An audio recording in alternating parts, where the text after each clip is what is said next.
ลงวัดตักบาตรกันจ้าทุกคนไม่ได้ถือว่าดอกเจริญพรน้ำเลยไปทั้งออกตนญาติโยมเวลาดอกแต่คนอื่น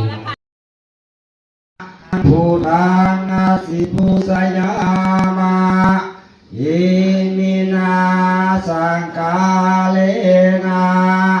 ทังธัมมังนาสิปุสยามาตัสสะนะโมพุทโธเม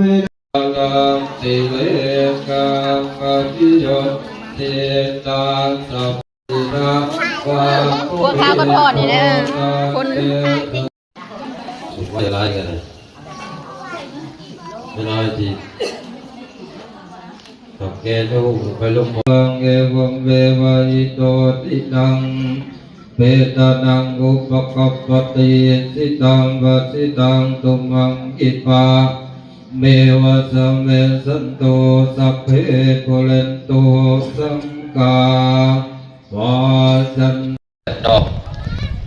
คือว่าตักบาตรแล้วออกต้นญาติโยมนี่ก็นักจิตเตรียมกุศลโอ้สิมาจะเทิงขยายเอาแล้วมาวัดก็ได้เฮ็ดน้ำเนาะนี่เนาะไม่ใช่โอ้มันออกสาบานได้เลยคนเตรียมขึ้นมาดิ